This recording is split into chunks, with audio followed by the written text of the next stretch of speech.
Hi, I'm Anson Alexander, and welcome to Marketing and Monetizing on YouTube. In this course, we'll look at using YouTube to market a product or service and to earn revenue from uploaded videos. I'll provide tips on producing valuable content to build an audience and to attract subscribers. We'll go over how to enhance the design of your YouTube channel and make it look as professional as possible. I'll also show you how to optimize your videos for search engines, review YouTube analytics to gauge your success, and I'll even divulge some of the top secrets that I've learned over the years. We'll be covering all these aspects of marketing and monetizing on YouTube, as well as plenty of other tips and techniques for you to be as successful of a YouTube creator as possible. Now, let's get started with marketing and monetizing on YouTube. When you start using YouTube for marketing or to create an additional revenue stream, one of the first things to think about is setting goals for your YouTube channel and creating some expectations for what you're going to get out of YouTube. First of all, you need to decide, are you using YouTube for marketing or are you using it for monetization, or a little bit of both?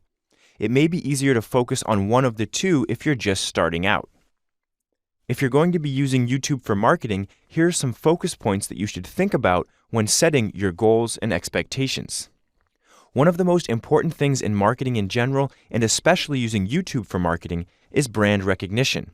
When you're uploading your content to YouTube, you want to make sure that the users know what the product or service that's being promoted is, who the company is, and where they can go to find out more information, whether it's to a website or a social media channel, something related to the brand.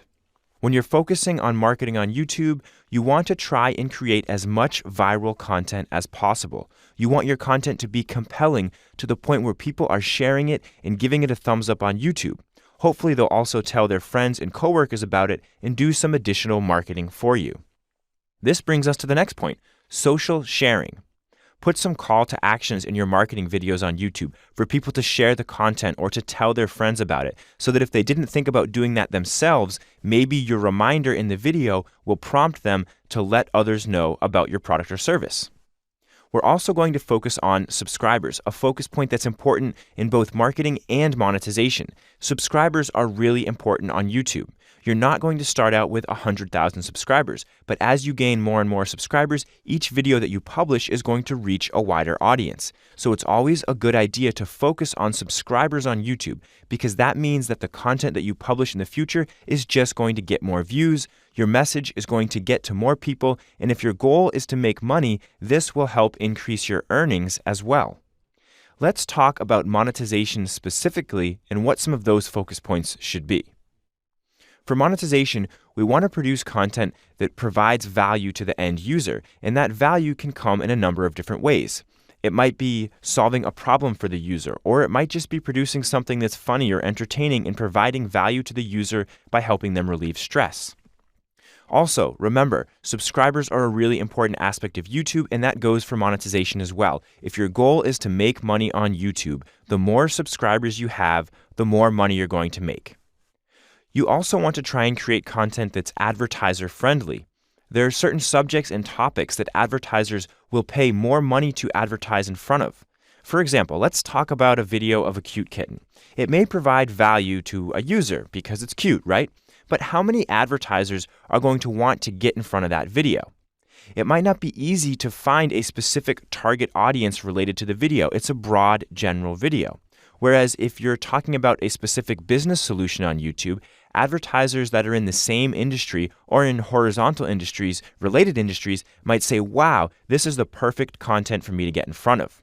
I know what the target market is, I know what the business solution is, and I'm trying to get in front of that same audience. So when you're looking to monetize on YouTube, you want to try and create content that advertisers are going to want to get in front of, and that will help to increase your revenue. Another huge aspect to monetization on YouTube is getting repeat viewers. When you're publishing videos to YouTube, in each video that you publish, give your viewers a preview of what your next video is going to be so that they come back again looking for it. For marketing, you want views, and repeat views won't hurt, but you may have accomplished your goal the first time the viewer saw your video, and a second view isn't adding any value to your marketing plans. With monetization, however, each additional view means additional revenue. So you really want to focus on getting repeat viewers and building that loyalty on YouTube. Subscribers are incredibly important. Another good monetization strategy is to create what's called evergreen content. Evergreen content is content that never gets old. In 5 years, that content will be just as relevant as it is today. Because if your goal is to make money and you're producing content that's going to be outdated tomorrow, you may earn a little bit of money on that video today, but when tomorrow comes, that video is out of date and you're not going to make any more money off of it. So focusing on evergreen content, content that never gets old, can be really beneficial if you're trying to make money using YouTube. When we talk about setting goals for our channel, there are a few things that we can look at and look towards to try and get the most out of our YouTube channel. It's a good idea to set some subscriber milestones. We talked about subscribers being important for both monetization and marketing. So take a look at some other channels that are in the same industry, or maybe you already have a YouTube channel and you have a certain amount of subscribers. Think about what that next milestone might be. It might be 100 subscribers, it might be 1,000, it might be 10,000. It's going to be relative to your channel and your business. But it's important to set these goals to give you something to work towards on YouTube. You can also set view milestones. It could be views for your entire channel or just views for a particular video.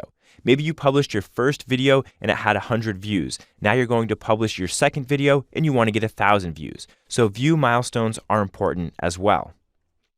If you're using YouTube for monetization, you obviously want to set some monetary milestones. Maybe you made $10 your first month, try and make 20 or 30 in your second month. Another important goal to set is one that you have more control over when using YouTube.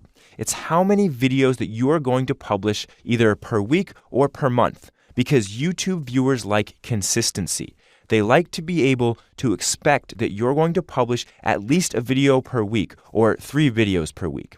Once you start a certain trend, maybe you published 4 videos in your first month, try and publish at least 4 videos in the second month as well. Set some goals and expectations for how much content that you're actually going to put on YouTube.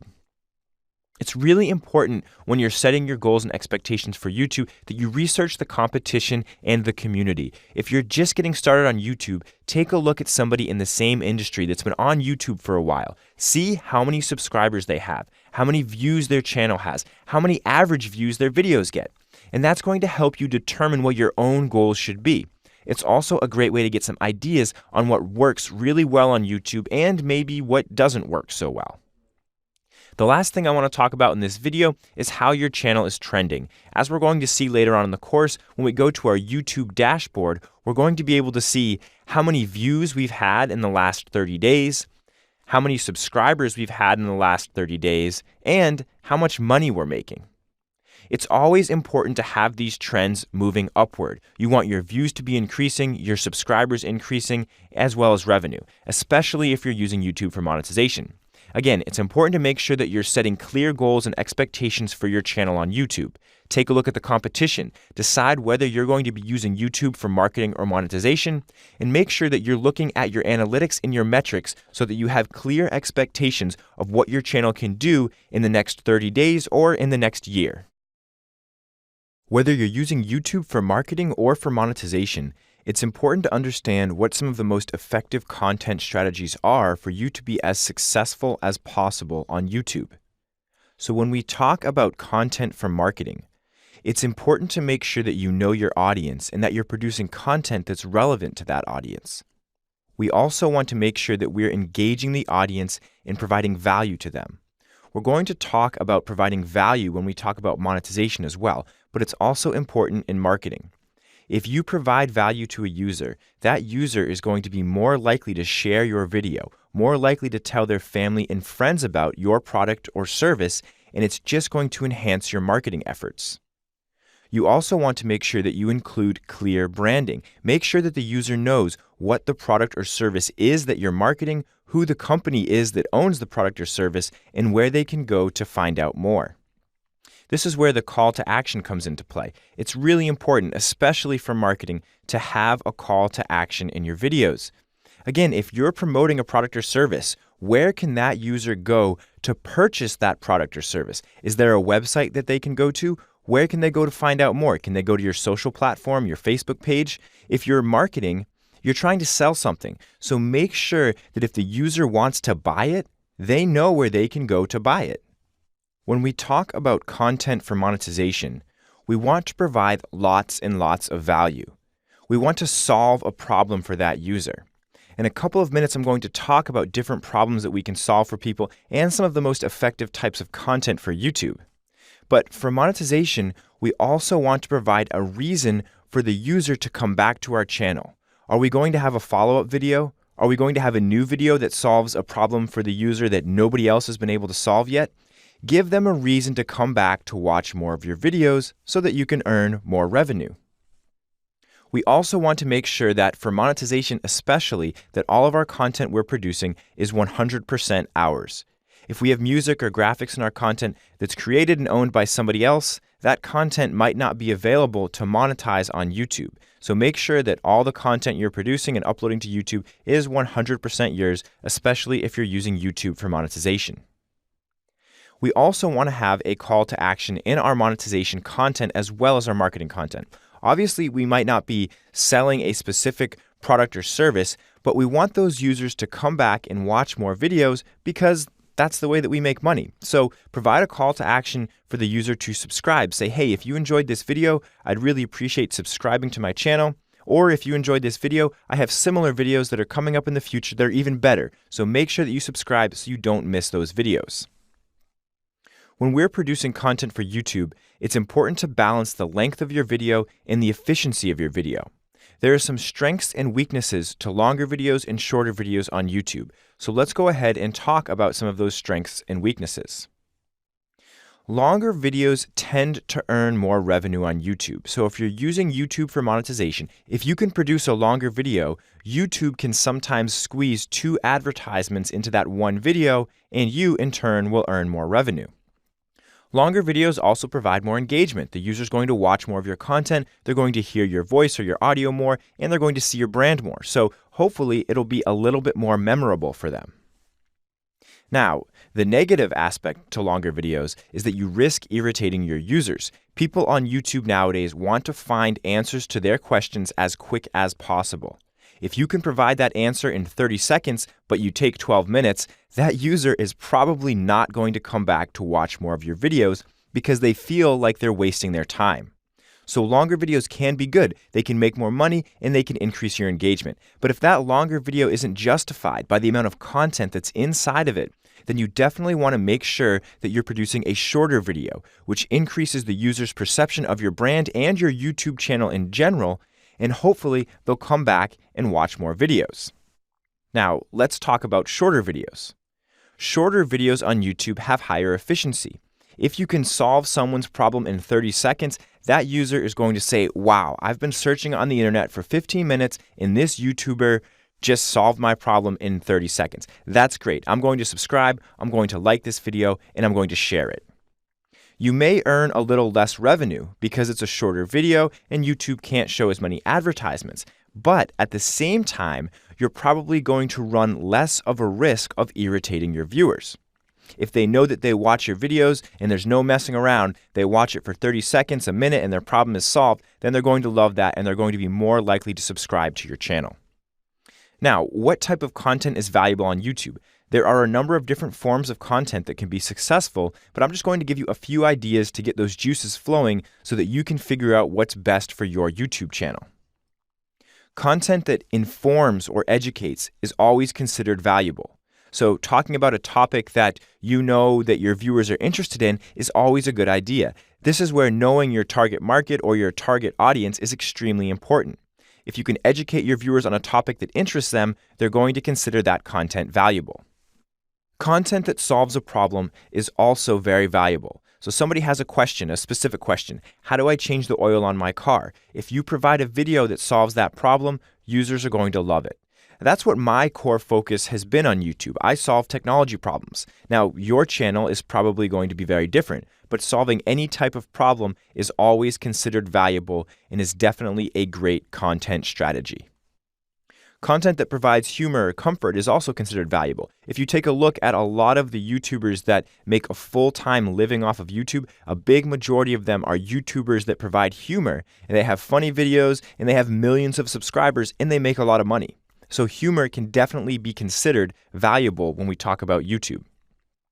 Content that surprises can also be considered valuable. Maybe you're doing a video that's informing or educating on a particular topic, and you come across a fact that you haven't seen anybody talk about. So in the middle of your video, you surprise your users by saying, hey, by the way, did you know about this? If your surprise is powerful and valuable enough, hopefully that user will share your content with their friends and family. Content that's emotional, that appeals to people's emotions, is always a good idea, whether you're marketing or trying to make money on YouTube. When people's emotions come into play, they're going to be more likely to remember that video and become attached to that video because now their emotions are involved. When you're thinking about your content strategy on YouTube, you always want to make sure that you're creating content that's in line with your core strengths. So what is it that you do best? What are you most knowledgeable in? If you produce content that's related to your strengths and your knowledge, that content is going to naturally be more valuable because it's what you do best. So make sure that you're focusing on your strengths, your competencies, and what you're most knowledgeable in. If you produce content based on that, it will be very successful on YouTube. So when you're thinking about your content on YouTube, make sure that you know your users, your target market, and that you're providing valuable content based on that target market. You also want to make sure that you're including a call to action, whether it's content for marketing or for monetization. You also want to make sure that you're balancing your video length with the efficiency in which you get the point across in your videos. And always make sure that you're taking advantage of your core competencies so that you can be as successful as possible on YouTube. In order to use YouTube, you must have a Google account. You can use an already existing Google account, or you can create a new one. It's important, however, that the YouTube portion of your Google account is set up as a brand account so that users see your business name when viewing your channel instead of your personal name. Let's take a look at how we can do this. From youtube.com, without being signed into any account, let's click on the Sign In button at the top right corner. From here, we can either log in with an existing account or we could create a brand new account. To create a new account, we can click on More Options and then Create Account. But I already have one that I'd like to use, so I'm going to log into an existing account. And once I get to setting up my YouTube page on my existing account, the little pop-up box that we're going to see is the same pop-up that we would see if we created a new account. It's going to ask for our first and last name, but instead of entering that, we're going to select the option to use a brand name. So let's take a look at what that looks like. I'm just going to log in with an existing account, and this is the account that is the owner of the company that I'm going to be using throughout this course, Topsy Turvy Cake Design. So that's her email, and now we'll go ahead and we'll enter her password. And we're logged into YouTube. Once we're logged into YouTube, we want to go to the top right corner, click on the profile image here, and then click on really My Channel, Creator Studio, any of these. So if we click on My Channel, you'll notice that we get that pop-up I was talking about where it asks for our first and last name. But if we look a little bit down in this pop-up box, you'll notice that there's a link that says use a business or other name, and that's exactly what we want to do. So I'm going to click on that option. And now you'll see that we have the option to add our brand account name. So I'm going to add it in here. And then when we're ready, we can click on Create. So here we are, we're brought back to YouTube. We have a brand new YouTube account, so it doesn't look fancy. It's not fully configured and set up, but we have now set up a YouTube account that uses our brand name, Topsy Turvy Cake Design, instead of our personal name. Now, I want to show you real quick, if you've already got a Google account and you already have a YouTube account set up for it, but it's not using a brand name, you can actually change that.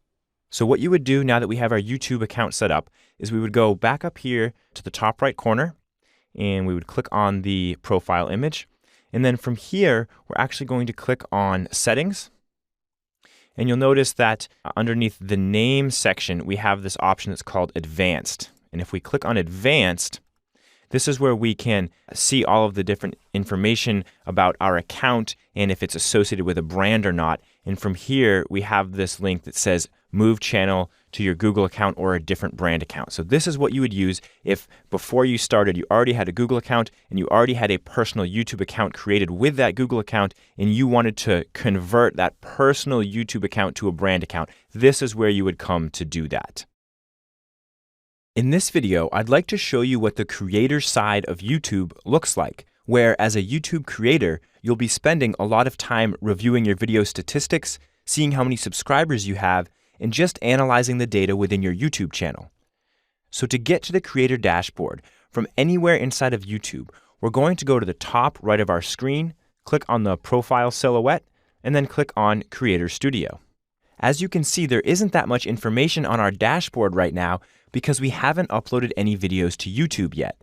In a second, I'm going to show you my personal YouTube page so you can take a look at what it looks like once you have videos uploaded, you've started to gain subscribers, and you've just got your YouTube channel rolling. However, before I do that, I'd like to talk about the navigation on the left side of the screen. You'll notice that we have a number of different links, and we're going to become more familiar with these links as the course goes on. Right now, we're in the dashboard, as you can see, because it's highlighted in red. We could also go to the Video Manager section where we can edit, change the name, descriptions, and tags of all the videos that we've uploaded to YouTube. The live streaming section is for exactly that, streaming live videos for your audience to watch. We could go to the Community section where we'll be able to look at our subscribers, review comments that our subscribers have posted on our channel, and respond to those comments. In the channel section, we can change the settings of our YouTube channel. We can upload our About page, our channel art image, and really customize how our YouTube channel looks to all of our viewers. In the Analytics section, we can actually review all of the data within our YouTube channel so we can see how many views each video is getting, how many subscribers we're getting, and we can dig real deep into the analytical data of our YouTube channel. The Translations and Transcriptions section allows us to manage the transcriptions of videos that we've uploaded to YouTube, and then the Create section allows us to actually edit videos right here within YouTube. For now, let's go ahead and take a look at a dashboard that actually has some information. Up here at the top right, we can see how many lifetime views we've received, how many subscribers we have, and then down here towards the middle of our screen, we can see some information for the last 28 days. So total watch time, views, subscribers. This is great because I talked earlier in the course about looking at your trending metrics and making sure that your video views are going up and your subscribers are going up. And right here from within the dashboard, we can take a quick glance at that. If we scroll down a little further, we have all of our recent videos. And for each of these recent videos, we can see how many views they've received, how many comments, how many likes, and how many dislikes. This is a really great place within YouTube to get a bird's eye view. As a YouTube creator, this is one of the first places I go when I wake up and start working in the morning. I go to my YouTube dashboard, I take a look at my key stats, I see how my videos are doing, and it's just a great starting point for me to get the day going and start publishing to YouTube. Before you start uploading a particular video to YouTube, it's important to optimize that video to make sure that it's the highest quality video possible. Let's go over some techniques and strategies that you can use to optimize your videos. Before actually uploading them to YouTube, one of the first tips that I have is to use a video editing program. YouTube does have some video editing features built in, but they still don't compare to the features offered in third-party programs. There are a number of editing programs you can use, but here's a short list of some of the ones that I recommend. You could use iMovie, Windows Movie Maker, ScreenFlow, Camtasia, Adobe Premiere Pro, or Final Cut Pro. If you're just starting out, I'd recommend using either iMovie or Windows Movie Maker, iMovie for Mac and Windows Movie Maker for Windows. If you're doing screen recording, I would recommend using either ScreenFlow for Mac or Camtasia for Windows. When you get into advanced video editing, you may want to move up to Final Cut Pro or Adobe Premiere Pro. One of the first things to think about before uploading a video is editing out any audio mistakes that you can find in the video. If you're speaking to the camera, you want to avoid using the ums and so's as much as possible. When you go to edit your video, you may be able to edit some of those out as well. You don't want to overdo it because you want your video to sound natural. But if you think it's going to be distracting to the viewer, it's a good idea to edit out those small interjectory words. It's also important to edit out any long pauses. Earlier in the course, I talked about being efficient in your videos and getting to the point as soon as possible. If you have 15 seconds of dead silence in your video, go ahead and just edit it out. It'll get to the point quicker and the user will like it better. You might also want to think about taking multiple shots when you shoot your video. Even if you're comfortable with the first shot you take, you might want to go ahead and take a second shot and then compare the two. Maybe you can even edit the two together.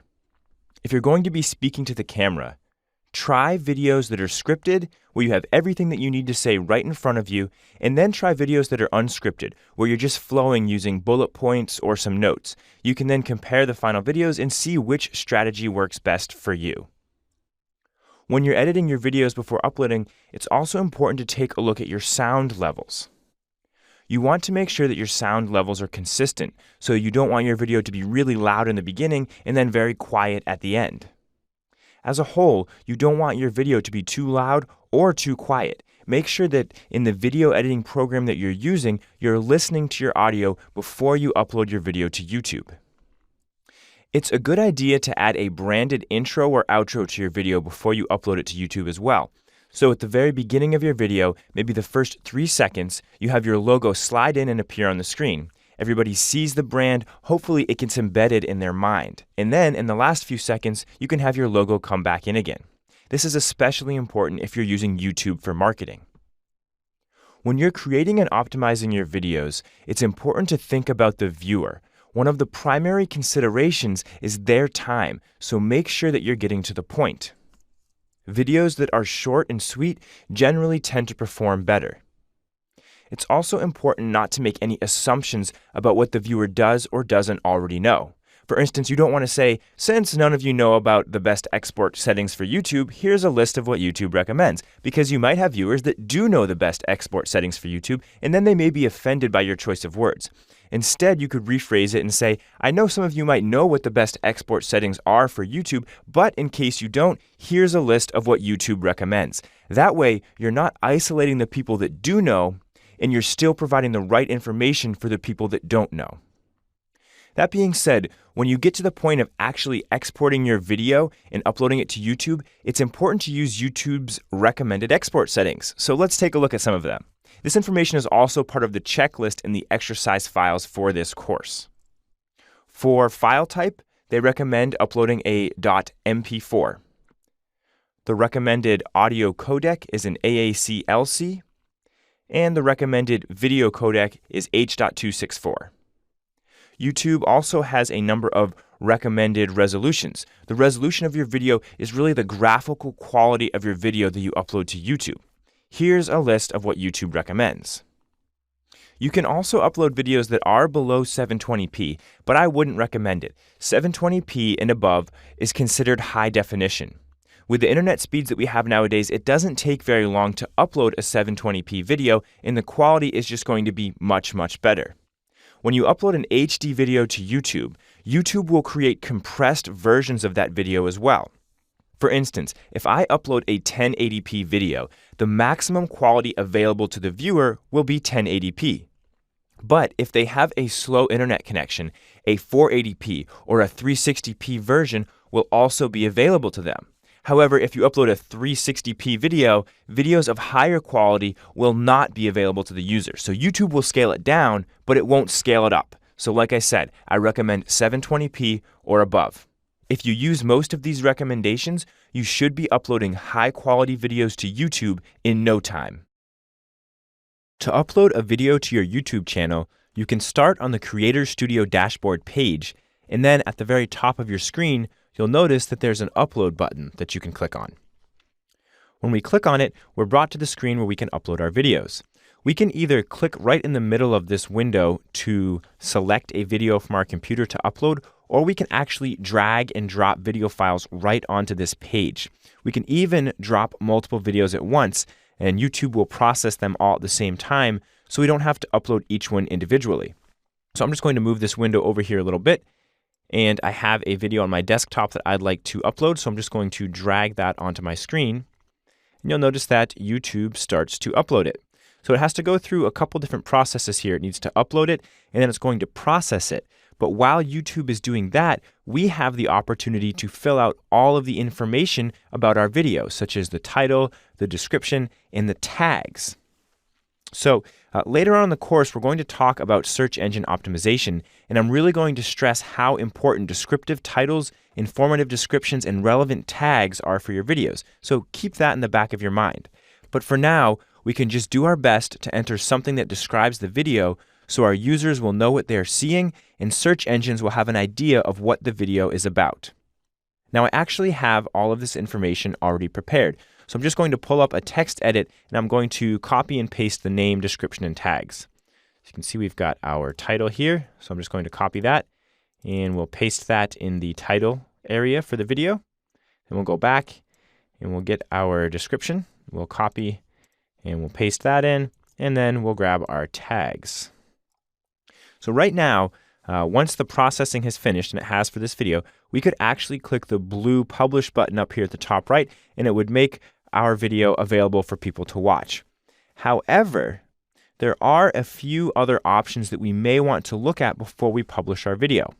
First of all, on the right side of this middle window, we have the option to choose the visibility of this video. So we could make it public, unlisted, private, or scheduled. So public is going to make it available to anybody on the internet. They can search Google and your video might pop up if they search the right keywords. Unlisted is going to make it so that anybody can view the video, but they're going to need a link to view it. So you can either email them a link or you could share it on social media, but they're not going to just be able to search YouTube or search Google and find your video. Private means it's only available, it's only visible to you and those that you share it with. And scheduled allows you to upload a video, prepare everything now, but not make it public until a specific date in the future. Generally speaking, if you're using YouTube for marketing or monetization, you're going to be publishing publicly. So we can just choose public from this drop down here. We could also add a message right down here, which would make it so that when we share this video after uploading it on Twitter or Google+, our message will automatically be added with it, so we don't have to add a custom message at some point in the future when we share it. We could also add this video to a playlist. We're going to talk about playlists a little more in depth later on in the course, but simply put, playlists are a quick way to group your videos together if they have a similar topic. So we could add this video to a playlist right from this screen if we wanted to. Notice that there's also an advanced settings tab up here, and you can click on this tab and take a look through. There might be some more settings in here that you'd like to customize before you finish uploading your video, so it's probably a good idea to take a look in this section as well. And then when you're ready, you can just click on the blue publish button up here at the top. So if we want to take a look at if our video has been published or not, we can go click on the profile image at the top right, and we can go back into Creator Studio. And we'll see that we now have a video listed. Sometimes it takes a little while. I'm going to go to the video manager. This is only an 11-second video, so it is actually up and it's ready to watch now. Sometimes if you have a long video, it may take a little while and it may say that this video has not yet been processed. So you just have to wait for YouTube to finish that, but it should go through without any problems. Remember, before you upload, to take a look at the video optimization checklist that we've included in the exercise files of this course before you upload your first video to YouTube. But then you can come right in here to YouTube, to the Creator Studio dashboard, and go ahead and upload your first video. In this video, we're going to look at how we can add some branding to our YouTube channel page to make it look a little bit more attractive to the users that are watching our videos. So right now from the Creator Studio dashboard, I'm going to click on the View Channel link up here towards the top. So it will take me to my YouTube channel. You can see we have the video that we uploaded earlier in the course, but there's really nothing else here. So what we're going to do is we're going to add a couple images. We're going to add a profile image and a canvas channel art image that will go across the whole top of our YouTube channel page. And then we're going to add a little bit of information about our company. So let's start with the images. To upload some images to my channel page, I'm just going to click on Customize Channel up here towards the top. You'll notice that we have this button that says Add Channel Art. And channel art is an image that goes in this whole banner across the top. So let's go ahead and add that. The YouTube recommended resolution for your channel art is 2560 pixels by 1440 pixels. So I actually have an image of that resolution that's on my desktop. So let's go ahead and add it to our channel page. I'm just going to click on Add Channel Art. I can select the photo from my computer, or I can just drag and drop. So let's do that. I've got my channel art photo right here, so I'm just going to drag it in. You can see it gives me a preview of what it's going to look like on the different devices. It looks good to me, so we can just hit Select. And it's saving, and there we've got some channel art. We've got a cake. across the top of our screen, and already I think that makes our channel look a lot better. Just that one big photo there. But let's add a profile image as well, which is up here on the top left. So I'm just going to click on the pencil icon, going to click on edit, and we'll go ahead and we'll upload a photo. And I have another photo that I'm using for the profile image. Here it is. So we'll open that. And I used the resolution that YouTube recommends, which for your profile images is 800 pixels by 800 pixels. We could adjust the cropping here. We could have done some cropping adjustments on the channel art photo as well, so I could drag this in. But I actually optimized these photos before uploading them to the right resolution, the right pixels, so I don't need to do that. So I'll just click on Done. And what this is doing is actually adding it to our branded Google account in general, the branded aspect of our account. We created this Topsy-Turvy Cake Design brand underneath our primary account. And so now we're just kind of adding some branding as well. So we've added it here, and you may have noticed a little message popped up when I went to add it on YouTube. It said it might take a few minutes for it to show up. So we can close this page, and we're back here on YouTube. And let's see, we'll refresh, and maybe it's shown up yet. No, see, it hasn't shown up yet. It's up here in the top left, but after those changes propagate, that will show up in the top left. You'll see it later on in the course. It will be there. But now, let's go ahead and add some information about our company to our About section of our YouTube channel so that people know what we do and why we're on YouTube. So I'm just going to click on About. And on this page, I'm just going to click on the Add Channel Description. So this is a great way to tell users what they can expect to see on your YouTube channel. You can also tell them about your organization, your company, and what you do off of YouTube, but that might not really convince them to subscribe to your channel and watch your videos. So this is a great opportunity for you to convince that user to click on the subscribe button. So I actually have a channel description that I've already written for Topsy-Turvy Cake Design. So let me just go ahead and pull that up. So we've got it right here. Topsy-Turvy Cake Design specializes in unique custom cake creations for every occasion. We only use high quality ingredients that taste delicious. In this channel, we'll feature recipes, I have a typo in my description, baking how-tos, and some behind the scenes videos from our bakery. That's why you have to double check everything you're uploading here to YouTube to make sure that it's looking like it should. So here's our description. So I'm just going to copy that to my computer clipboard, and I'm going to paste that into the channel description. And now we can click on the Done button. So now when users come to our channel, they can go to our About page and they can take a look at what our organization does. We could also add more here if we wanted, but we are going to add a few more things. We're going to add an email address, first of all, so that if somebody wants to get in touch with us, they know where they can contact us. So let's go ahead, and I actually have that here as well. We're using the owner of our company's email, Audrey Topsy. So we'll go ahead and we'll just click the plus email, and I'll paste that email address in. Click on Done. So now users can now email us if they have any questions. We could select our country if we wanted to. Probably not a bad idea. People have an idea where we are. And then down here, we can add some links. And these links are actually going to appear up here on our channel art. They're going to appear right around this area here. So let's go ahead and let's add a link to our website and a link to our Facebook page. So you can see we can add as many as 5. That's the maximum. And we can just click the Add button. We can give it a title. So we'll just call this Topsy-Turvy website. And I'll just pull the URL that I have here, topsyturvycakedesign.com. And we will plug that in. And then we'll add another one, and we'll just title this one Facebook. And I have the Facebook link here as well. We'll copy that and paste that.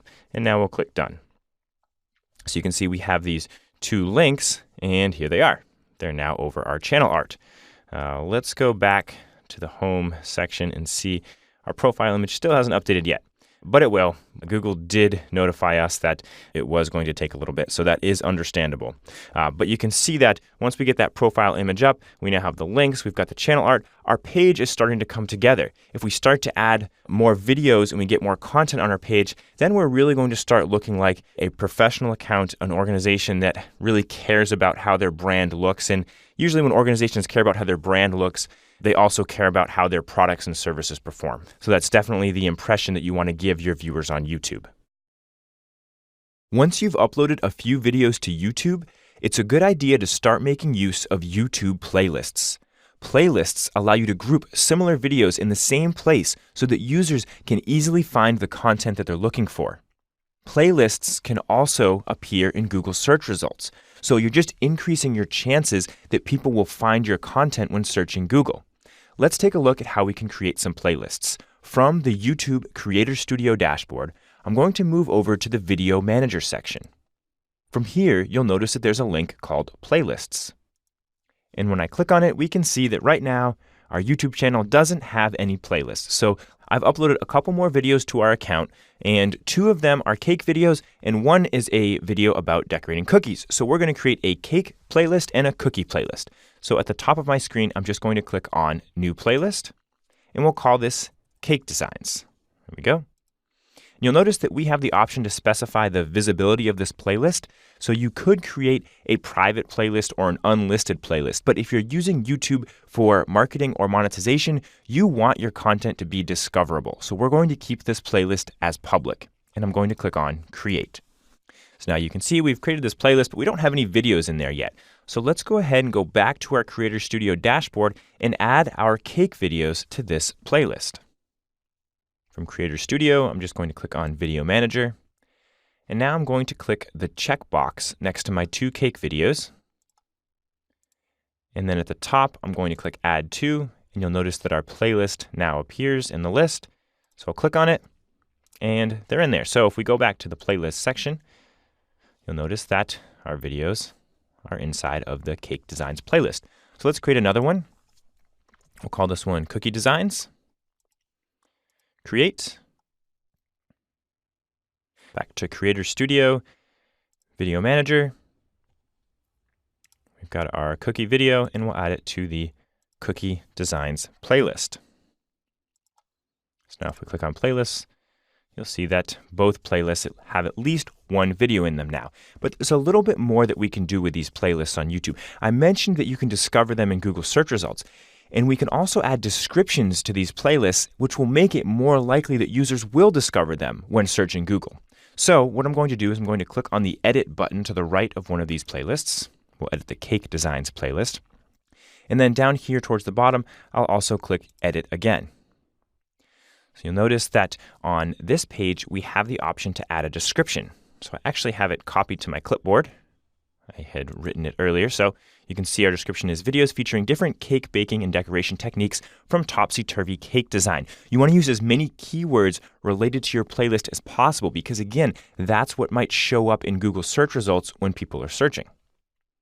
The other thing that we can do with playlists is we can change some of the playlist settings. So if I click on Playlist Settings, we get a little window that pops up.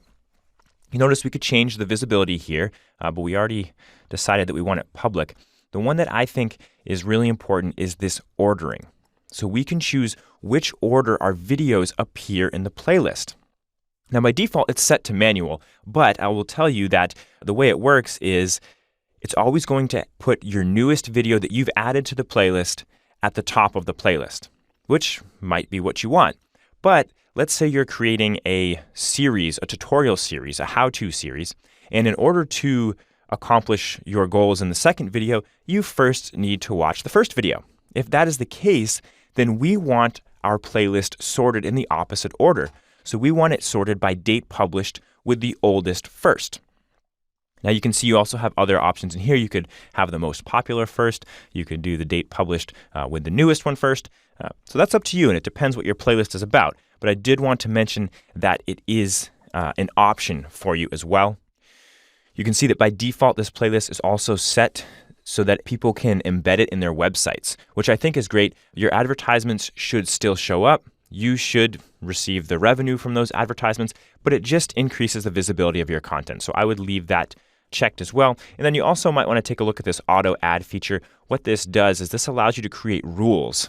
And I'll quickly show you. We could create a rule where any video where the title contains the word cake, by saving this rule, any video that we upload that has a title with the word cake in it will automatically be added to this playlist. So I could save that here. We could do the same for the cookies playlist, make it so that any video we upload that has cookie or cookies in the title gets added to the Cookie Designs playlist. So I really think that this is a very important feature of YouTube. I'm going to show you later on how we can play with these playlists on our YouTube channel page, and we can specify which ones we want users to see at the top of our channel page, at the bottom of our channel page. So getting the playlist created is the first step, and then we're going to be able to do even more with them later on in the course. Now that we've uploaded some videos to our YouTube channel and we've created some playlists to organize those videos, let's talk about how we can customize the layout of our channel. From the YouTube Creator Studio dashboard, I'm going to click on the View Channel link at the top to go to my YouTube channel.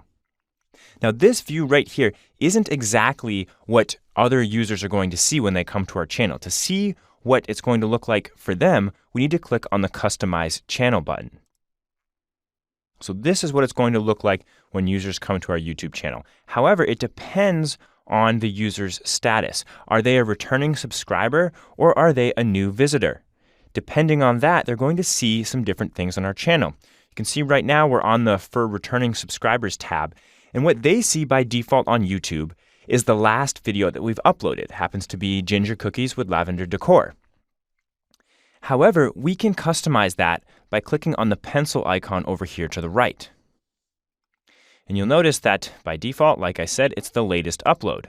We could change it to latest activity, so that might show if we've liked a video or commented on a video. But as a publisher that's going to be using YouTube for marketing or monetization, you really want them to see your video. So we could leave that as latest upload, or we could click on the Feature Content button, and that will allow us to pick a specific video or playlist to display to returning subscribers, regardless of how many videos I've uploaded since that particular video was originally uploaded.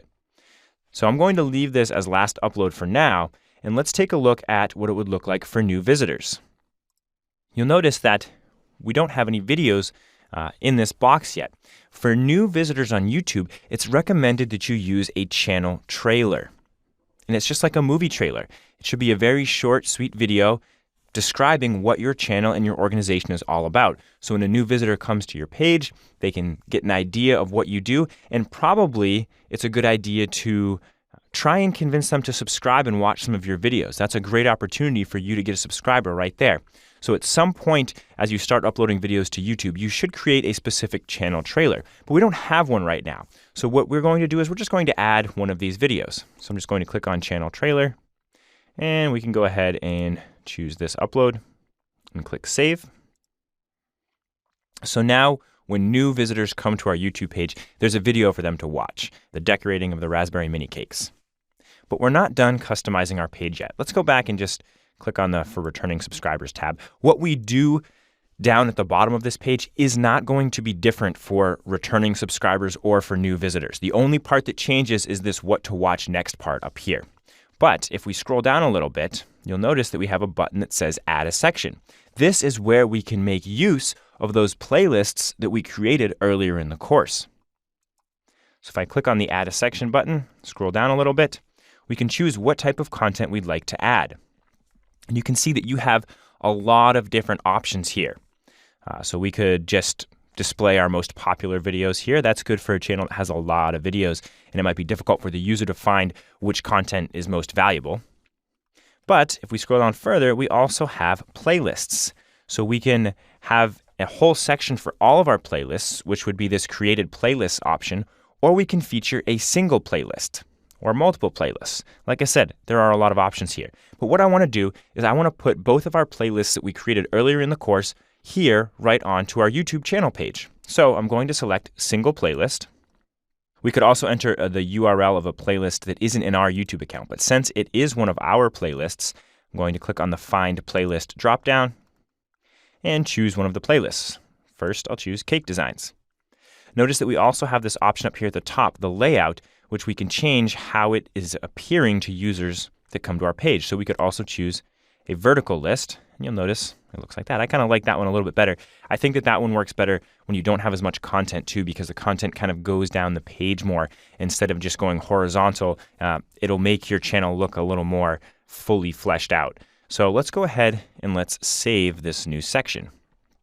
And let's add our other playlist as well.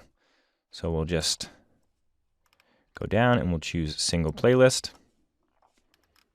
We'll find the playlist For cookie designs, do we want it horizontal? I think vertical. The other thing that you'll notice is that with the vertical listings, you do get the description as well, which I think is pretty nice. I didn't add a description to this video yet because we're going to look at this later on in the course when we talk about search engine optimization. So for now, I can just click done. And now we have both of our playlists. We've got our cake designs, our cookie designs, and our YouTube channel is really, with only 3 videos, is starting to look more professional, more fleshed out. And if you upload even more videos, it's just going to improve and improve. So I think that this is definitely something that you should do once you have maybe 10 videos on your channel.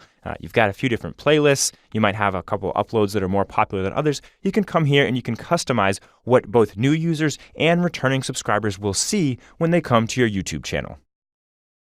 Let's talk about how advertising works on YouTube, specifically the process that occurs before an ad is shown before or alongside a video on YouTube.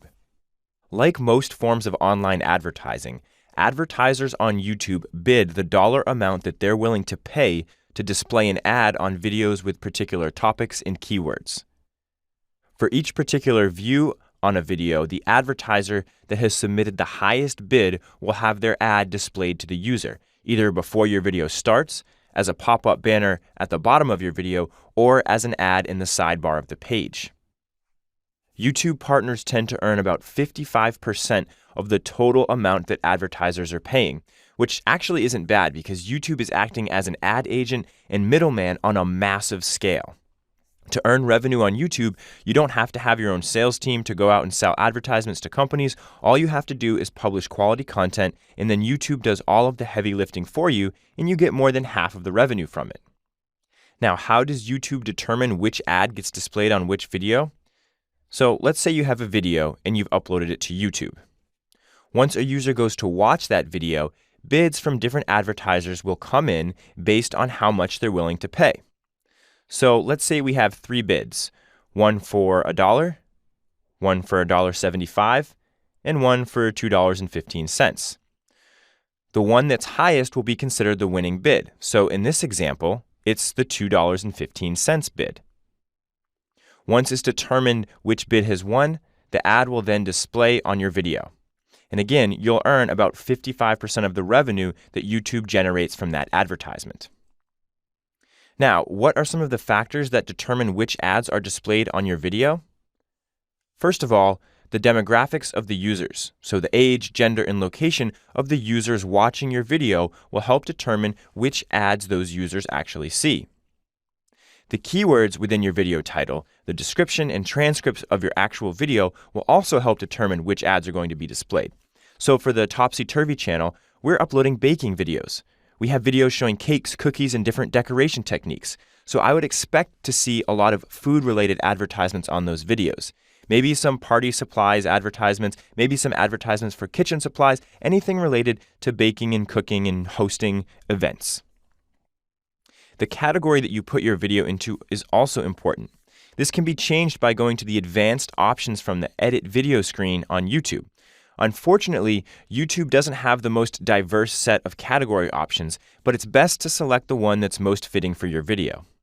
When an advertisement is displayed with your video, you're going to earn a certain amount no matter what. If the user actually clicks on that advertisement, you're going to earn even more.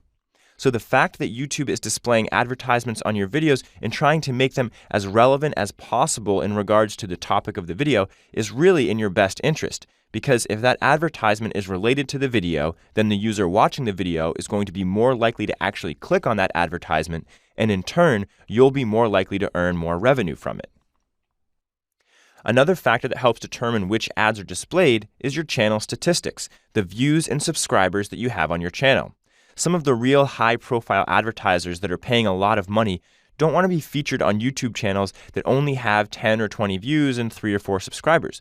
They want to be featured on channels that have millions of views and hundreds of thousands, if not millions, of subscribers. So as your channel grows, as you receive more video views and subscribers, you should see the quality of advertisements that are featured on your channel increase. And in turn, you should also see your revenue increase as well because those advertisers are willing to pay more. In summary, after joining the YouTube Partner Program, your videos can be monetized. Ads will be automatically served and placed on your videos based on the bids that advertisers make. Those ads are targeted based on the demographics of your viewers, the category of the video, the interests of your viewers, and your channel statistics as a whole. If you're using YouTube for monetization, at some point you're going to want to apply to the YouTube Partner Program.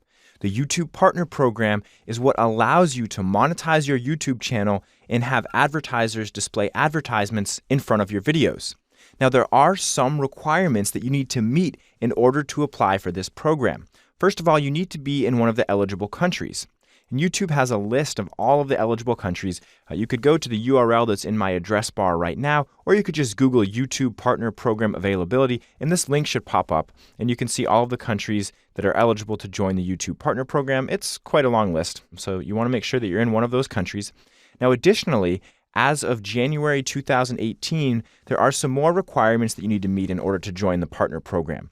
And they are that your channel must have received 4,000 hours of watch time within the last 12 months, and you must have at least 1,000 subscribers. So as you can see, we don't meet those requirements on this channel, but I am going to show you how you could apply for the partner program anyways. So from our YouTube creator dashboard, I'm going to click on the channel link on the left side of my screen. Now when we click on channel, we're automatically brought to the status and features section, and you'll notice that our second option down here is monetization.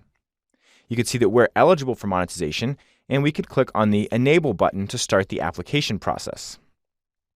You can see everything that is required as part of the application process here. So you need to read through the YouTube Partner Program terms. You have to sign up with Google AdSense. This will actually allow you to get paid. You need to link your YouTube channel to your AdSense account, and then you'll be able to receive payments once you've accrued at least $100 in your AdSense account from YouTube. You can see at the bottom here, you also need to meet those requirements that I just mentioned, 4,000 watch hours in the previous 12 months, and 1,000 subscribers. I do want to mention that when you read through the YouTube Partner Program terms, it's a long terms and conditions, just like kind of everything nowadays. But I do want to touch upon some of the bold points, some of the most important things that you should be aware of when becoming a YouTube partner.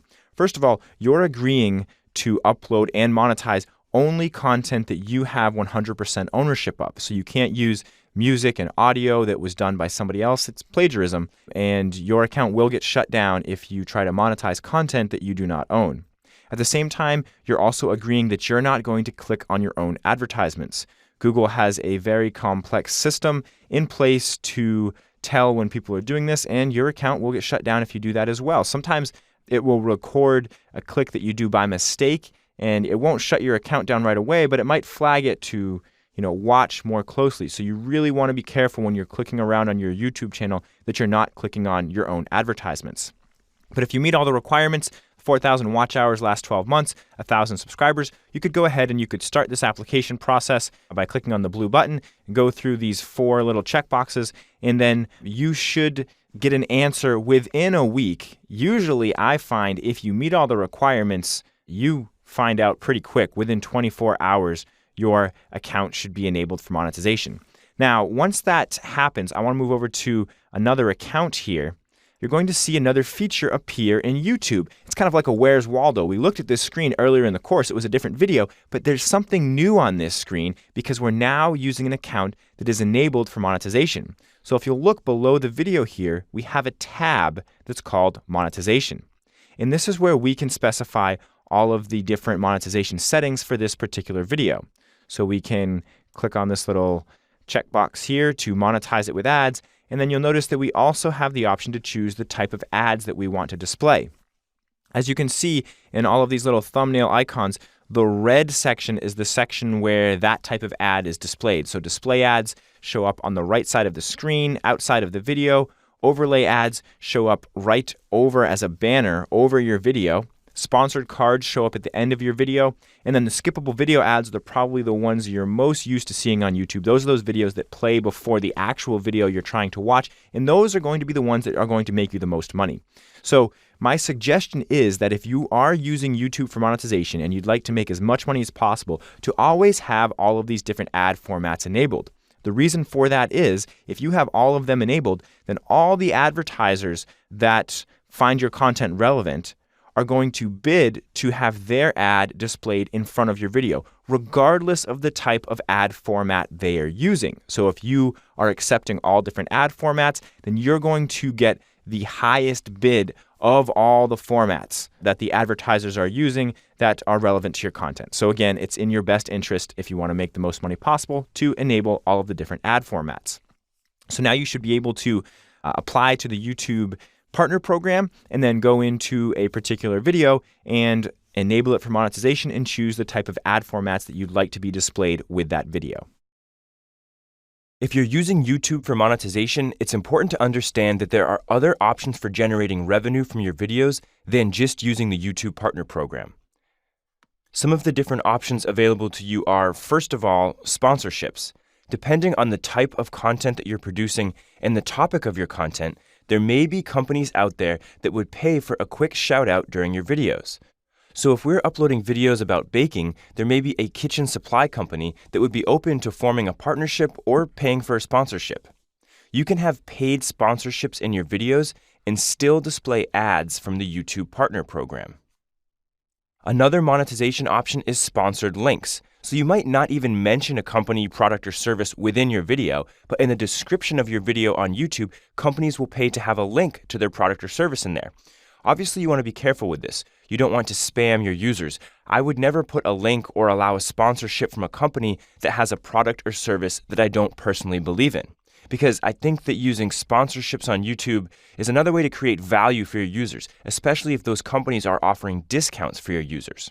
As soon as the sponsorships become spammy and the products and services that they're offering aren't valuable, you're going to start losing subscribers and views if you promote a subpar product. So you definitely want to make sure that you're careful with this, but there are a lot of opportunities out there. You can also join some affiliate programs.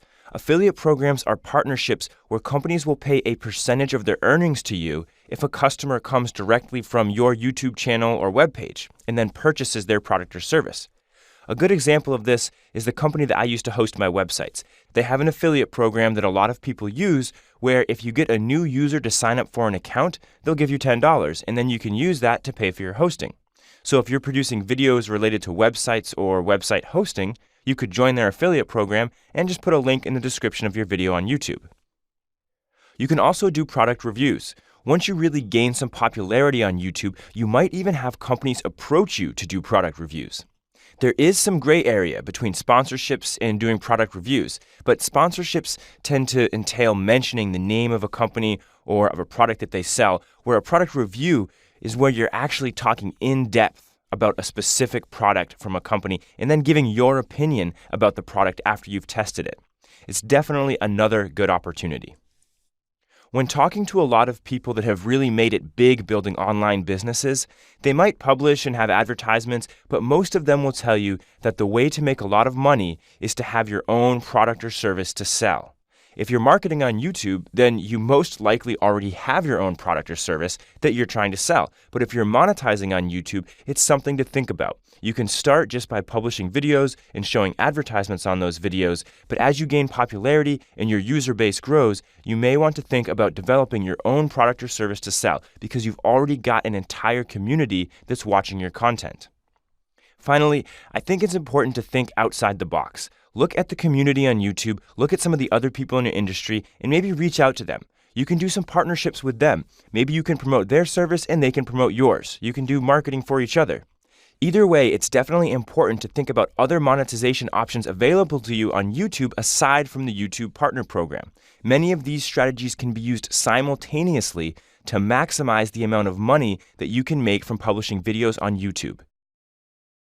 One of the keys to being successful on YouTube, whether you're using YouTube from a marketing perspective or from a monetization perspective, is attracting as many subscribers as possible. I have a few key strategies that you can try to use to get as many subscribers as you can. One of them is referring to future and past videos. If users know that you're going to be publishing a video next week or in 2 weeks, and the topic interests them, they're going to be much more likely to subscribe to your YouTube channel because they don't want to miss that video. It works really well if you're publishing videos that have similar topics. If you're publishing videos on baking, let your users know which baked goods will be featured on your channel in the upcoming week. This lets your users anticipate your future content. They're going to be much more likely to subscribe.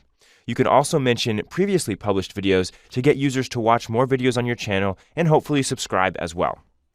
It's also important to include a call to action in your videos.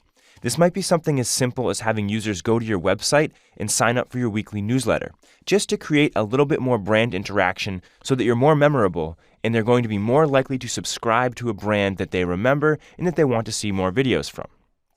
It's also a good idea to request that viewers leave feedback in the comments section on YouTube. The more people interact with your videos, the more likely they are to remember your brand and subscribe to your channel.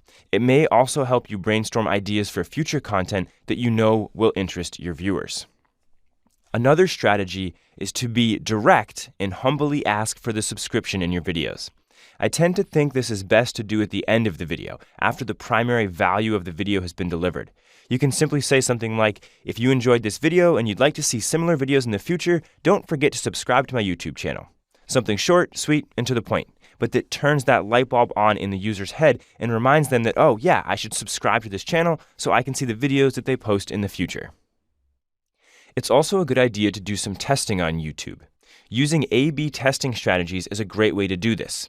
A/B testing is a strategy that marketers use to identify slight changes in products or services that might make big differences in the user experience.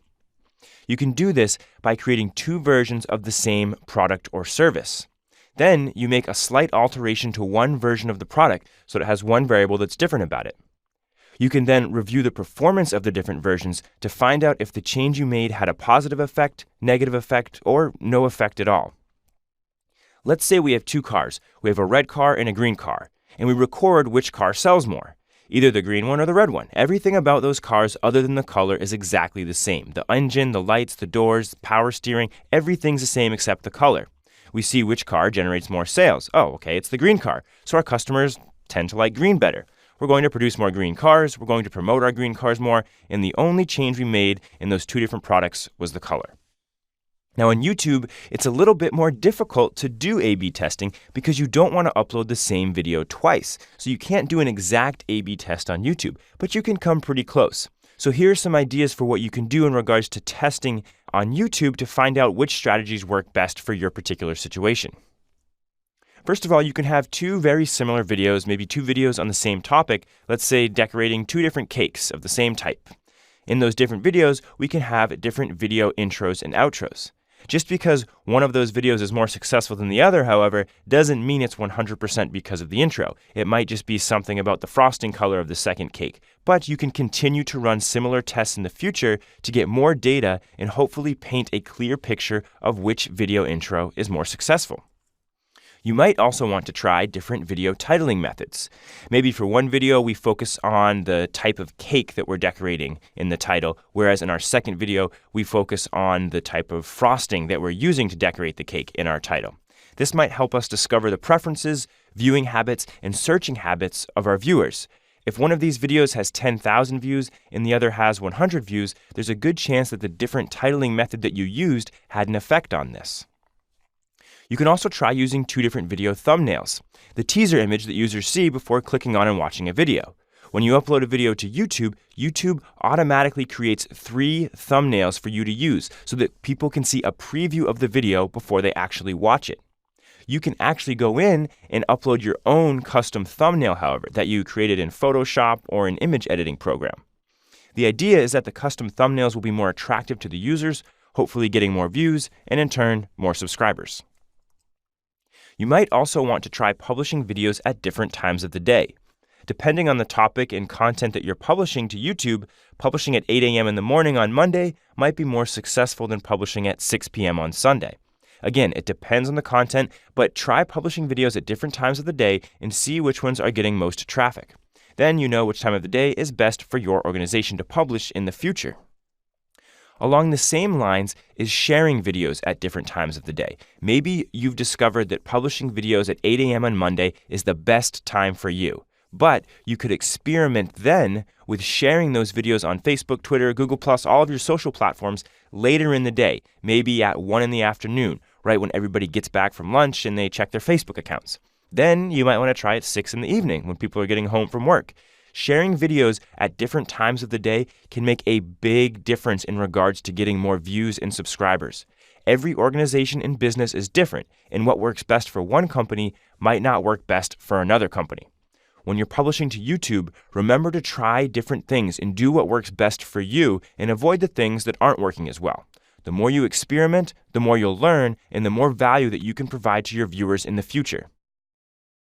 In order to be as successful as possible on YouTube, it's important to interact with your viewers and to learn as much as you can about their interests and how they perceive your channel.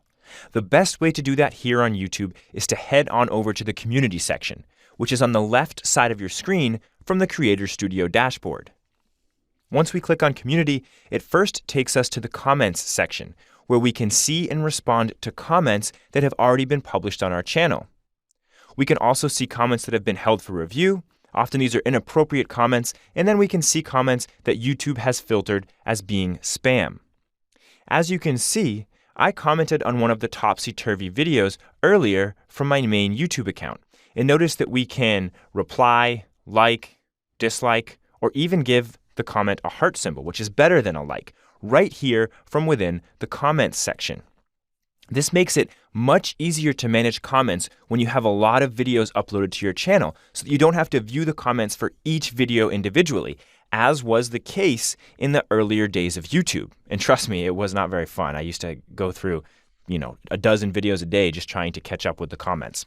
The messages section, which you'll notice is still in the community area over here to the left, right below comments, is where you can see any personal messages that have been sent directly to you. So when somebody comments on your YouTube channel, those comments are usually public, where anybody can see those comments, anybody can respond, can like them, dislike them, whatever. But messages are private and only you'll be able to see them. So let's go ahead and click on the messages section here. This is where you can see any approved messages, and then similar to the comments section, we also have filtered messages, messages that are likely spam, and then you can also see any messages that you have sent out. In the subscribers section, you can see all of the people who subscribe to your YouTube channel who allow their subscriptions to be publicly shown. So you can see actually right now we have one subscriber, and that happens to be me. But it's not displayed here because I have hidden it so that not everybody can see every channel that I subscribe to. So, as you build a following, there should be quite a few users that pop up here, and you can use this section to kind of maybe take a look. Maybe they have a YouTube channel, or maybe you can see their activity on other YouTube channels. So you can kind of get an idea of what some of their interests are that might be related to your organization. Next, let's take a look at the community settings section. This is where we can configure all of the commenting and messaging settings here on YouTube. At the top here, you'll notice that we could add a moderator to our channel, which would allow another YouTube user to manage commenting on our channel. You can also see any users that have been blocked from commenting on your channel due to their comments being flagged as inappropriate or spam. That would be in the hidden users section. I'm going to scroll down a little bit here. In the blocked words section, you can add words and phrases that you'd like to filter out from being displayed in the comments on your channel. Also, you can block links from being displayed in your comment section, which might be a good idea if you're getting a lot of spam comments where people are linking to their own website and stuff. But down here, you'll notice that we can also disable all comments on our channel if we wanted to, or we could allow all comments on our channel, but we could hold all comments for review on new videos. So you have a lot of options of customizing whether or not you're going to be displaying comments on your channel or not. Right now I'm going to click on all comments because I personally recommend that when possible, you allow comments, likes, dislikes on all of your videos. For many YouTube viewers, it can be a big red flag in regards to the authenticity and intention of a video if comments and ratings are disabled. There are quite a few YouTube accounts that post misleading content, plagiarize, or scam viewers, and they almost always have comments and ratings disabled on their videos. So it's a good idea to keep them enabled on your videos if possible. In summary, make sure you visit this community section here on YouTube and interact with your fans, respond to their comments, take note of the feedback that you receive from them. It will really help to make your channel more memorable and hopefully will help you build a more loyal following. In this video, I'm going to talk specifically about commenting here on YouTube. So earlier in the course, we went over here to the community section and when we go to the community section, we have this comments area where we can see all of the comments posted to our YouTube channel. And we can like them, dislike them, reply to them right from here. But at the same time, it's not always important to be responding to comments, but also posting new comments. So let's take a look at what comments look like to most users. If we go back to our video manager here, we'll go ahead and we'll open up our Raspberry Mini Cakes video. Click one more time up here at the top. Okay, so here's the video. And if you've used YouTube before, then you're probably aware that comments are listed down here beneath the video. And you can see that by default, they're sorted by the top comments. So that's comments that have received the most likes and replies to them, but you could sort it by newest first if you wanted to. Sometimes some spam type comments may appear at the top if you do that. So it's actually quite useful that top comments is the default sorting order. But you'll notice that we have the same options from here. We could reply to this comment, we could like it, dislike it, or give it the heart, or we could just add a new public comment ourselves. Now, in recent years, the YouTube commenting system has actually lost a few features. You used to be able to @mention people and put hashtags in the comments here on YouTube, and you can no longer do that, but you can still post links. So I'm just going to go back to our channel here and I'm going to grab a link. But that's a great opportunity for you to follow some other YouTube channels that might be in a similar industry. And if somebody's looking for a particular piece of content that you have on your channel, you could post the link to that video. So you could just right-click and copy the link address to the video that you'd like to post in the comments, and then go back to where you're commenting, and we could reply to this comment and say, "Glad to hear it. You may also find this useful as well." And then we could post a link to our YouTube video and click on the reply button. And you'll notice that our comment has been posted and our link has been posted as well. A lot of people don't realize that you can still post links here on YouTube. So I thought it was an important thing to mention because it can be a big part of building a following here on YouTube is interacting with other people in the community and not just replying to comments on your channel, but also being proactive and commenting on other channels and trying to respectfully drive people to your channel. And I say respectfully because you definitely only want to do this if you really do solve that user's problem, if you really have what they're looking for. You definitely don't want to be spamming your links all over the place. People are going to mark it as spam. You're going to lose a little bit of reputation. So only do it when it actually does solve the user's problem. But again, if you have that content, there's no reason not to post it. In fact, the other YouTube channel might actually appreciate it because you're helping out one of their viewers. So it's important not only to work with comments in the comments section from the YouTube Creator Dashboard, but also on the public-facing end to just try and build your community even more. In order to maximize the views that the videos you upload to YouTube receive, it's important to optimize your videos for search engines so that when people search for terms related to the content on your YouTube channel, your videos appear in those search results. Search engines provide great content exposure, especially when you're first starting on YouTube. A lot of your traffic is probably going to come from people searching on Google or Bing. Here are some factors that contribute to ranking in search engines. The video title is probably the most important aspect of your video when it comes to ranking in search engines. You want to make sure that all of the primary keywords related to your video are in the title because it's one of the first things that search engines look at when they're determining which videos and articles to show on a search engine results page. The video description is also important, and one thing that I like to do in the videos that I upload to YouTube is that I like to take some of the terms that I've used in the title and use some synonyms in the description of that video. So for topsy-turvy, we can maybe post a video of us decorating a cake, and we can use the word cake in the title, and then in the description, we could use the word dessert, sweet, or treat to describe our baked good. People are going to search different things, and we want our video to come up regardless of which keyword they use. Video tags are also important, and I want to stress this point because if you're familiar with search engine optimization on articles or blog posts, you may know that tags are no longer looked at. They used to be used back in the 90s, but that feature was abused and Google and Bing no longer look at tags in your articles. But on videos, they do, and YouTube has made that publicly evident. The main reason for that is for articles and blog posts, the search engine robots can crawl over the page and they can read all of the content on that page. They don't need tags. They can see the keywords right in the body of the article. On videos, however, that's harder to do. YouTube can transcribe your videos and they can take out speech within your video. But maybe you have a video that doesn't have any speech in it. YouTube can't watch that video and tell automatically what that video is about yet. So they use the tag section to help determine what the primary topics of that video are. And when people are searching on YouTube specifically, those tags really do matter. The video transcript also matters. If you have a video that has speech in it, YouTube has technology that crawls over that video and turns your speech into text. The technology is evolving and it's not 100% there yet, but YouTube does use it when they rank your video. So if you do have speech in your video, make sure that you're using those same keywords when you're speaking that you use in the title and description to help tell YouTube what the primary topic of your video is. Lastly, video performance matters as well. The more likes and comments your video has, the higher chance you have of ranking in search engine results pages. Another aspect of video performance that matters is how long people are watching your video.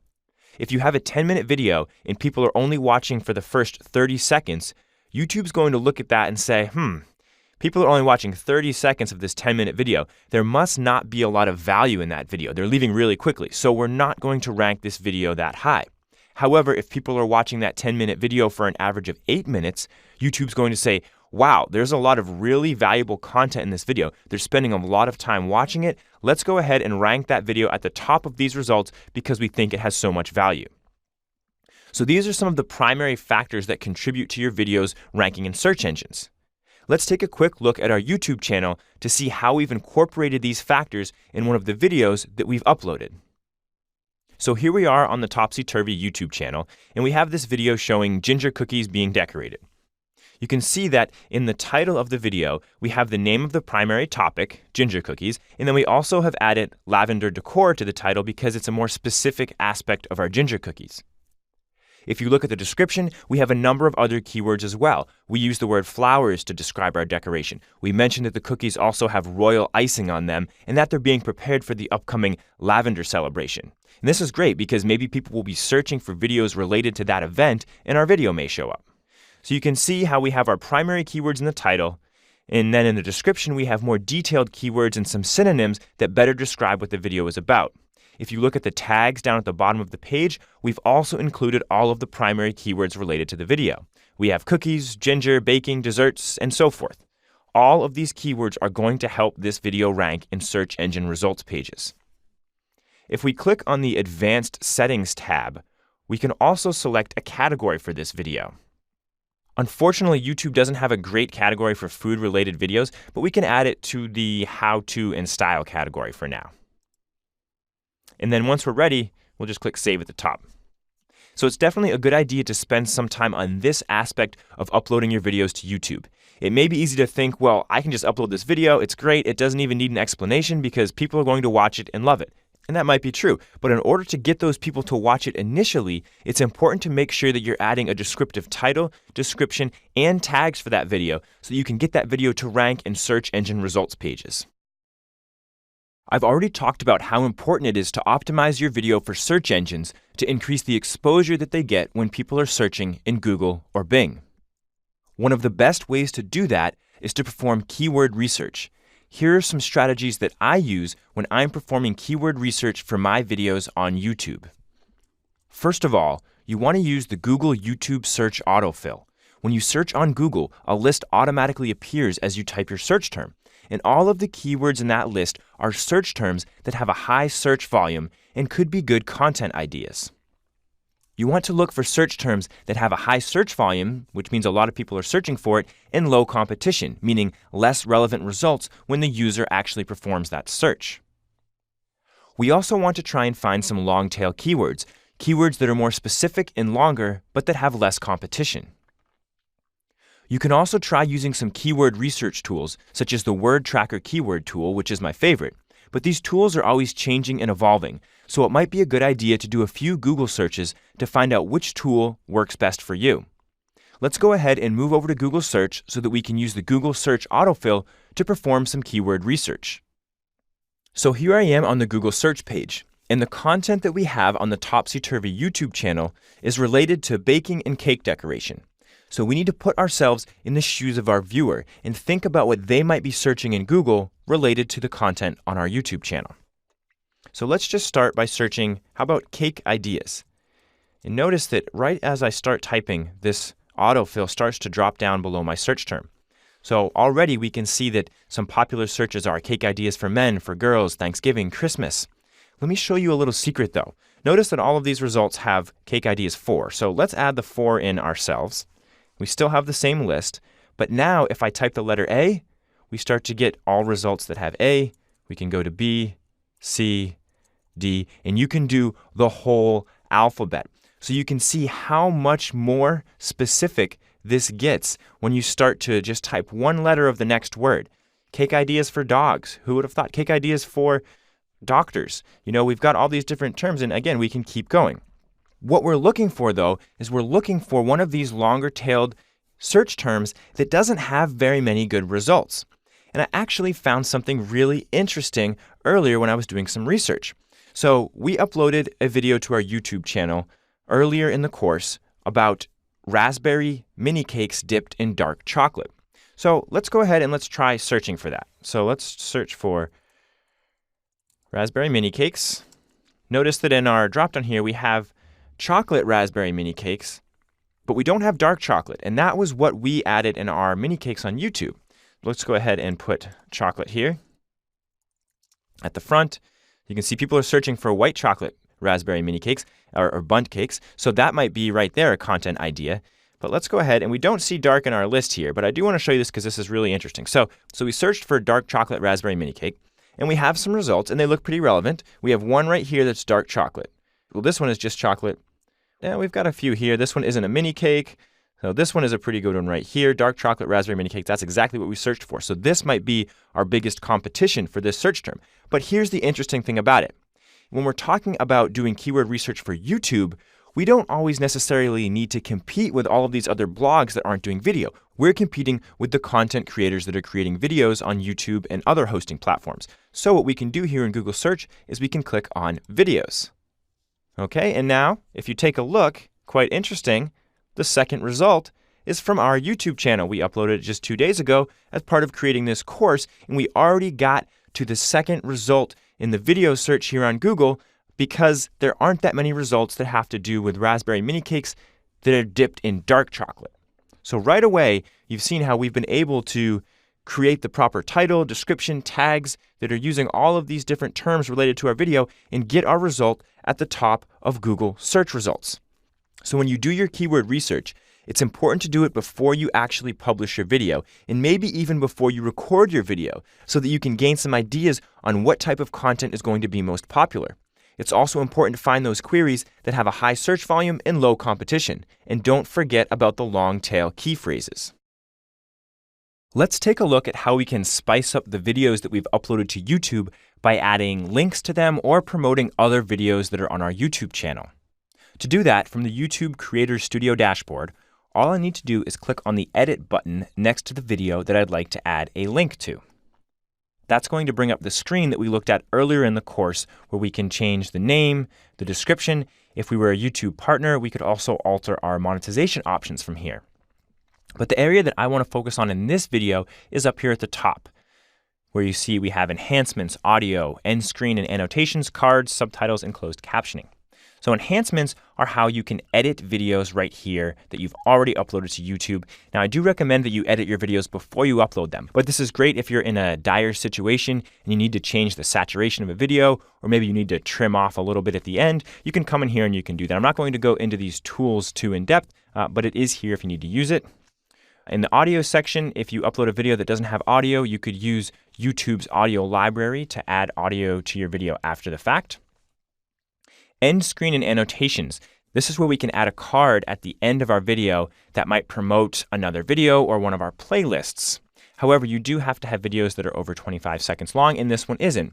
Now, I want to mention real quick here that YouTube makes it kind of confusing because it says annotations, and annotations can no longer be created on YouTube, but you can edit ones that have been created in the past, and that's why we still see it here. But if you're just starting to use YouTube Now, you're not going to be using any annotations. You're going to be focused on using end screen cards and just cards in general, which is what we're going to look at right now. So I'm going to click on the cards section, and if you do decide to add an end screen to one of your videos, it's going to look very, very similar to what we're doing right here in the cards section. So from here, we can click on the Add Card dropdown, and you'll see the different options that we have for the type of cards, and I say that with quotes, cards, that we can add here on YouTube. So we could add a link to one of our other videos or a playlist that we have on our channel. We could link to another channel. We could ask for a donation to a nonprofit. We could conduct a poll, so that might be a good idea to gain future content ideas from our viewers. And we could also add a link, but if I click on this question mark, you'll see that we need to be a YouTube partner before we can add a link. Once we join the YouTube Partner Program, then we can associate our website with our YouTube channel, and then we can link to our website right from our videos. But for now, we're going to promote a playlist, actually. So I'm going to click on the Create button here next to Video or Playlist. You'll see a little window pops up that allows us to select the video or playlist that we'd like to promote. So I'm going to click on Playlists, and I'm going to promote the Cake Designs playlist because this is a video about cakes, and there's a very good chance that the user might be interested in other videos about cakes. So I think it might work out well to have that playlist promoted in this video. So once I have the playlist selected, I can go down here to the bottom and I can drop down this Customize section. And we can add two different messages. We can add a custom message and a teaser text message. The teaser text is what's going to appear right within your video before the user clicks on the card. The custom message text is what will appear after the user clicks on the card. So for the teaser text, we could say, check out more cake videos. And then for the custom message, we could say, some of our best bakes ever. And then we can click Create Card. Now, you'll notice it doesn't look like anything's changed, but we do have a card over here in this section. And then on this timeline down here at the bottom that shows the whole timeline of our video, we have this white vertical bar that's been added. And this is our card.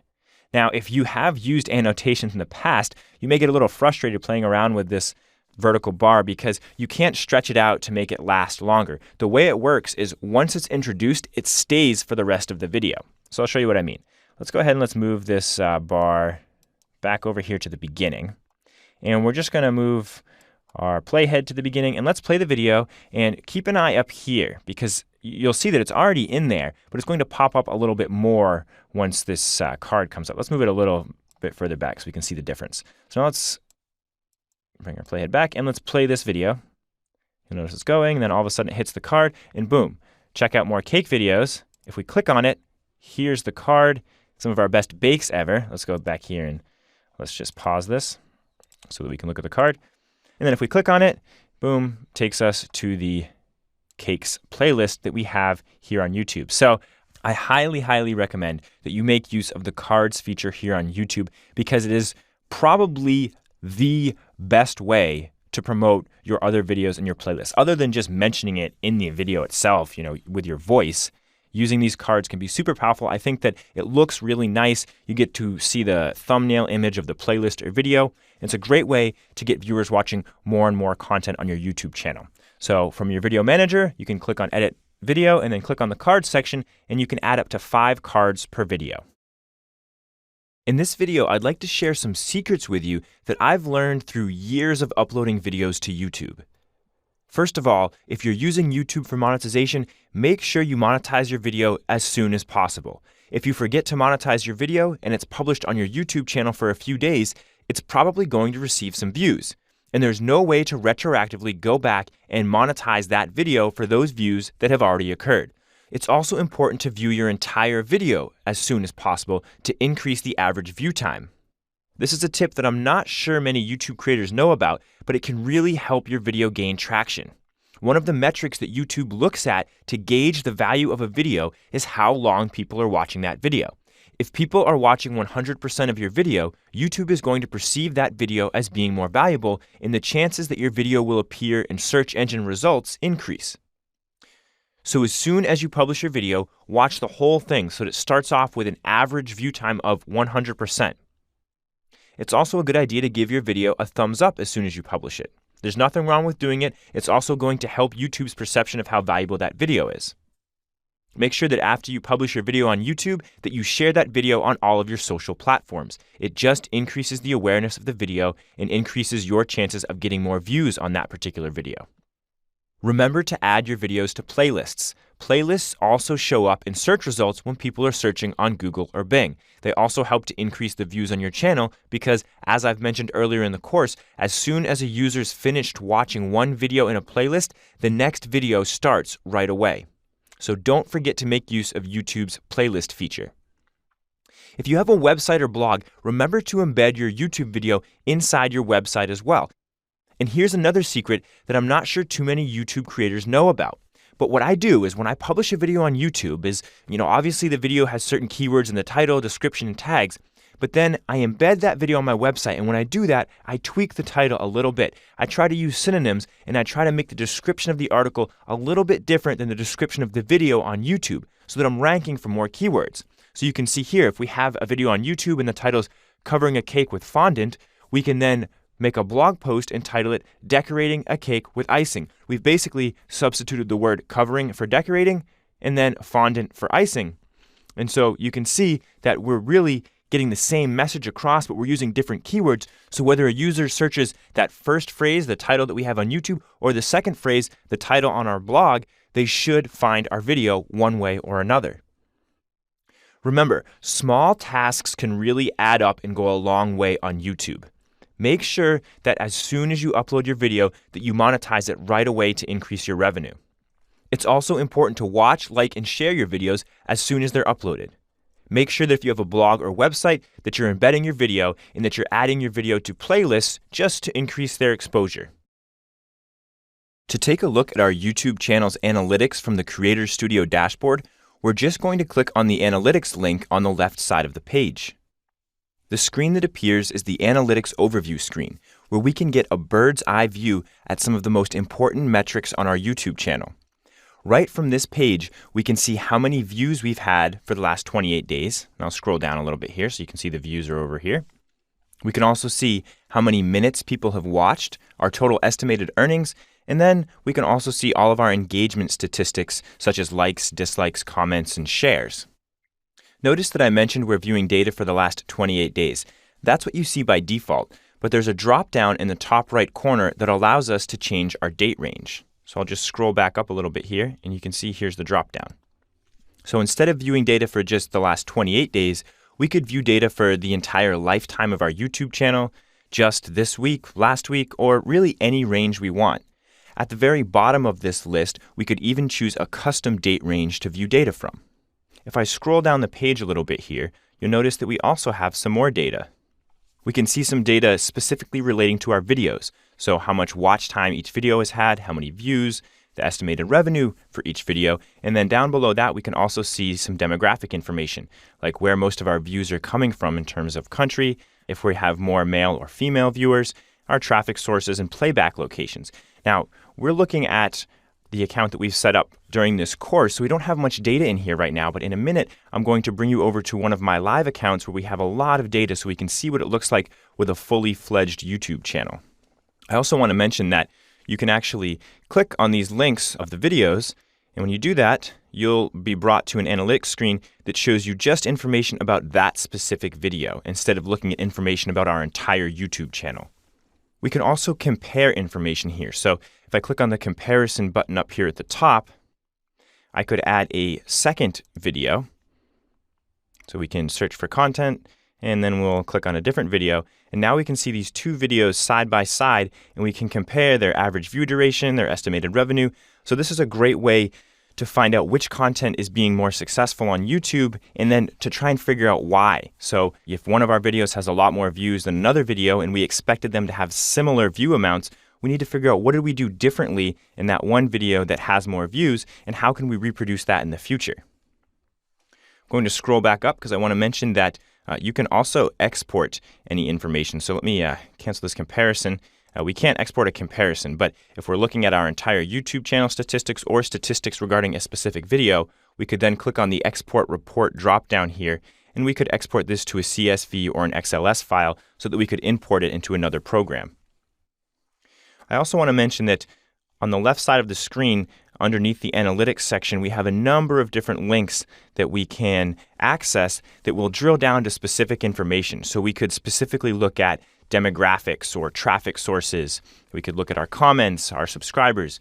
Subscribers is a really good one to look at because you can actually see which videos you're getting the most subscribers from. And I've mentioned multiple times throughout the course how important subscribers are, whether you're using YouTube for marketing or monetization. And this is a great way to find out what you're doing to gain your subscribers and which videos are doing that the best so that, again, you can try and reproduce that in the future. There's a ton of data here in YouTube Analytics, and later on in the course, we're actually going to drill down into a couple of these specific sections so that we can gain a little bit more information from our analytical data. But for now, let's switch over to one of my live YouTube accounts so we can take a look at what this overview page looks like on an account that has more data inside of it. So here I am on my YouTube channel's analytic overview page. And as we can see, we have these graphs down here. And you'll notice that next to the different, like the view amounts and the watch time, there's a triangle, and it's either a green triangle facing upward or a red triangle facing downward. And that shows you your trends, which I talked about earlier in the course. So you always want to be trending upward on your views, your average view duration, your subscribers, your likes. So you can see we have all that information down here as well. And again, we're looking at data for just the last 28 days right now. As we scroll down, you'll see some more information. So in this account, I have a lot of videos that are uploaded. So you can kind of see what your analytics page will look like once you've uploaded a lot of videos to YouTube. So remember that once you upload your content, come on over here to the analytics overview section and try to gauge which content's most successful. You can figure out why that is so that you can reproduce that in the future on your YouTube channel. We've already taken a look at some different areas within our YouTube analytics, but in this video, I want to drill a little bit further and I want to talk about how you can gain some insight and prepare for the future by using the information that you find here in your YouTube analytics. So what I'm going to do is I'm going to go over here to the left side of the screen and I'm going to click on a couple of these different locations. The one that I want to look at first is traffic sources. So if I click on traffic sources, we can see for the last 28 days, remember that's always the default view, where our viewers are coming from. So we have this graph on the screen, and if we scroll down, I could mouse over that, and it kind of tells us that 16,000 have come from YouTube search, 14,000 from external websites, but that's kind of hard to judge just looking at that. So let's scroll down even further because we've got this table here with the same information in it, but it also tells us the percentage of our views that are coming from a particular traffic source. So we can see that 40% of our views are coming from YouTube search, which is why it was so important when I was going over doing SEO for your videos earlier in the course, making sure that you have descriptive titles, descriptions, and tags, because you can see that for my channel, almost half of my views are coming from people searching. So that's really, really powerful. I've got also about a third of my views are coming from external websites. I do embed my videos on my website, like I suggested that you also do earlier in the course. So that might be a big part of it. You can see almost 20% coming from suggested videos. This is a great way to find out where your users are coming from. We could also click on a specific area in this table. So we could click on external, and it would show us that you can see here's my website, AnsonAlex.com. Only 1.5% of my views are coming from AnsonAlex.com. It's still about 2,500 a month, but most of them are coming from Google search here, 69%, at least inside of the external category here in our YouTube analytics. Let's take a look at another section over here on the left. I've been mentioning it throughout the course, and now we're really going to drill down and look at some very important information, and that's in the subscribers section. So I'm just going to click on subscribers because this shows us how many subscribers we've gained in the last 28 days, how many subscribers we've lost in the last 28 days, and our total change in subscribers. So you can see in the last 28 days, my subscriber count has increased by 1,500. And if we scroll down, we can get some even more important information because we can see where these subscribers are coming from. So in the last 28 days, I've gained 1,600 subscribers from the YouTube watch page. That's people watching my videos on YouTube. And you can see the other areas here are quite negligible. And if you actually look at the bottom of this list, I've lost 60 subscribers through closed accounts. So there's nothing I can really do about that. The users either haven't logged in for long enough where YouTube deleted the account, or they just went in and deleted their account. So they're not watching anybody on YouTube. It's not that they just unsubscribed from me. But we can go even further in the subscribers area here. What I'm going to click on now is the YouTube watch page link, because it's great to know how many subscribers you've gained. But what's even better is to know which videos those subscribers are coming from. So we can see that over the last 28 days, I've gotten 467 new subscribers from my typing tutorial video, almost 200 from the Google Drive video, and then another 128 from the Mac tutorial for beginners. So what's really important about this is subscribers set you up for the long run, right? It's nice to get a view. It's nice for somebody to like one of your videos. You make a little bit of money. But if they subscribe, there's a good chance that they're going to watch more of your videos in the future. So that's really setting you up for the long run. And we can see that on this page, I have 3 videos that have gained quite a bit more subscribers than other ones, especially my top video.